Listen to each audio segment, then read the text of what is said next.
Graça, misericórdia e paz da parte de nosso Senhor e Salvador Jesus Cristo. Amém? Nós vamos fazer uma leitura, está na Epístola aos Hebreus, capítulo 10. Vamos ler daqui 2 versículos, 24 e 25.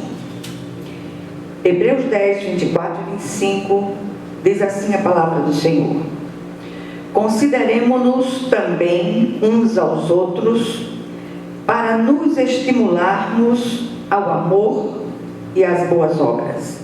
Não deixemos de congregar-nos, como é o costume de alguns. Antes, façamos admoestações, e tanto mais, quanto vedes que o dia se aproxima.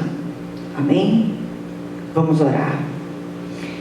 Senhor, nosso Deus e nosso Pai Celestial, graças te damos, Senhor, porque o Senhor é Deus de oportunidades.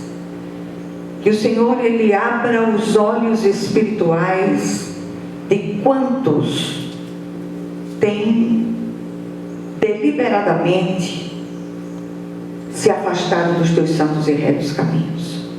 Traze-os de volta, Senhor, e do jeito que o Senhor fizer, já estamos dizendo amém e glorificando o teu nome.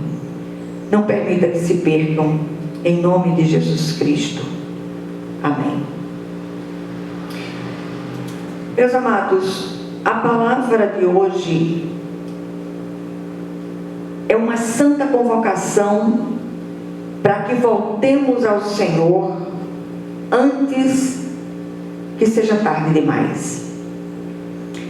E quando seria esse tarde demais?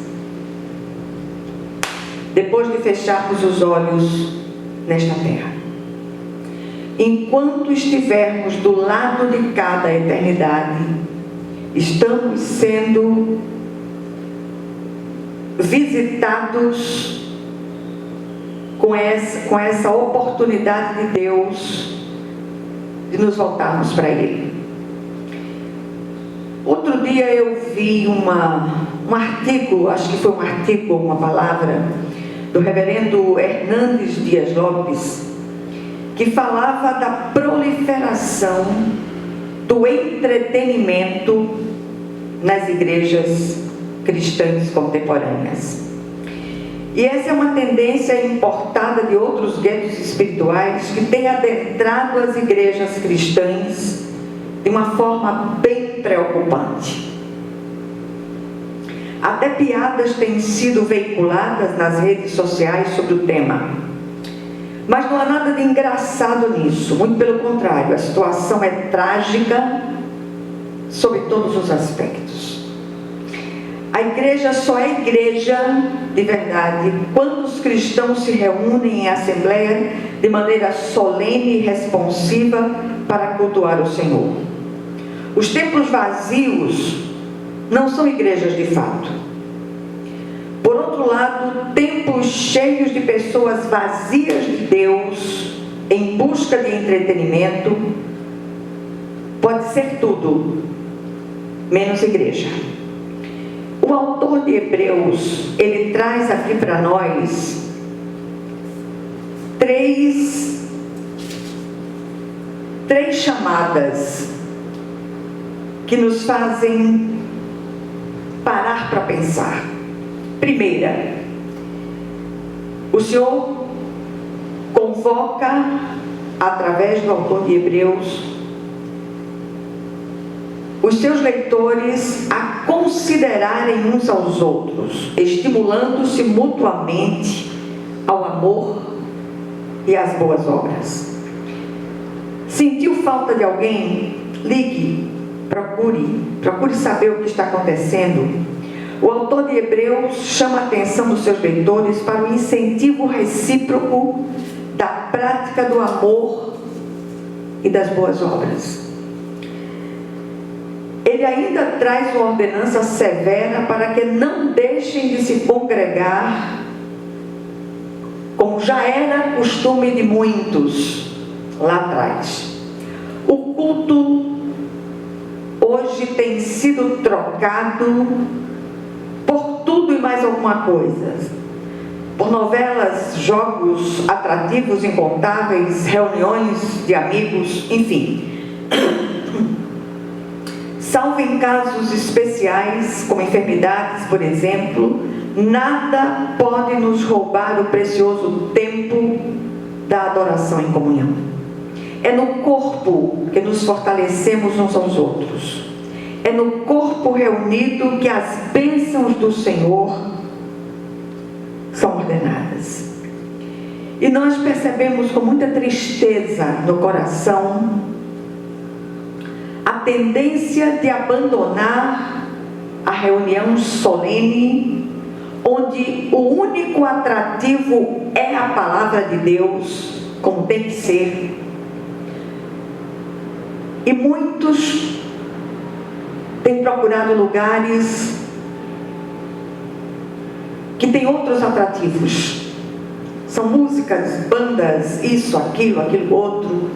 E muitas vezes, quando a palavra é pregada, muitos já estão cansados, enfadados e nem prestam muita atenção.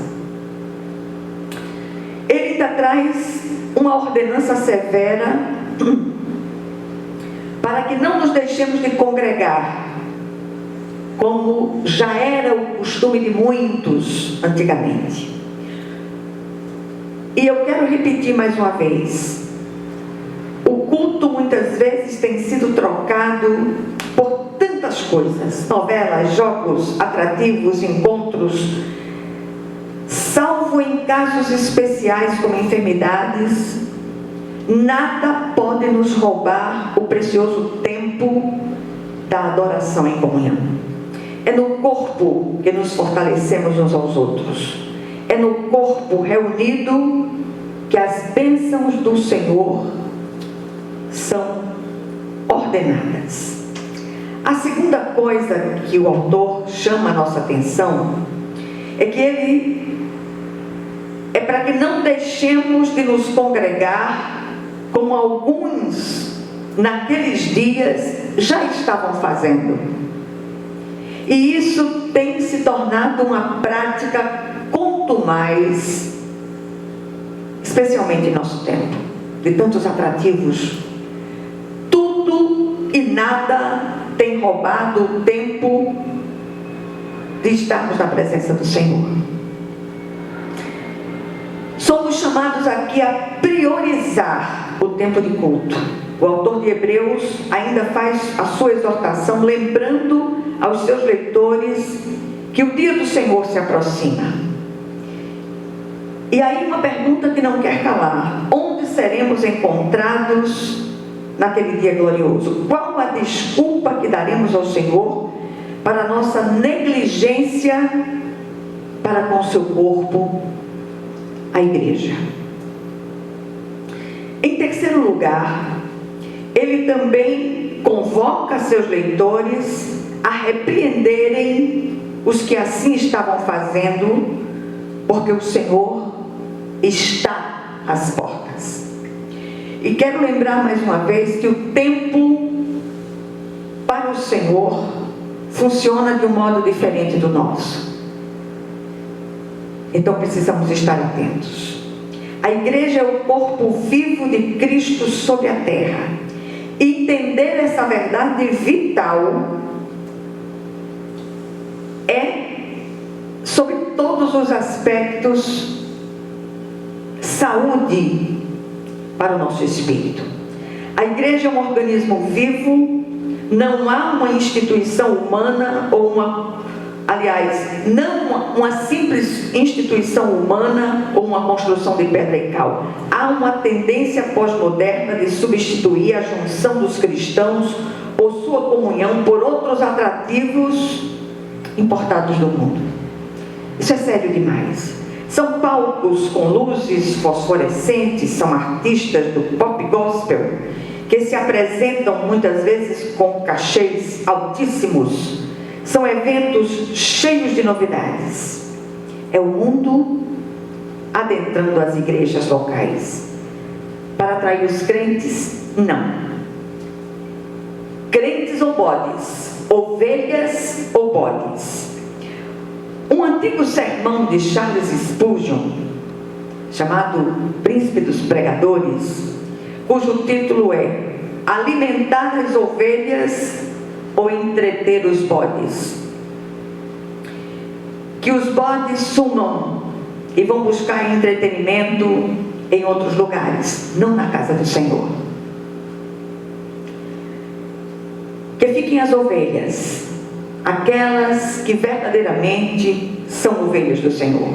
São elas que querem ser alimentadas com um genuíno leite espiritual, sem nenhum adendo, sem nenhum atrativo, sem nada que possa mascarar as verdades eternas. O que nós aprendemos aqui? Há 3 colunas que sustentam a Igreja de Cristo: a pregação da palavra, a oração e a comunhão dos santos.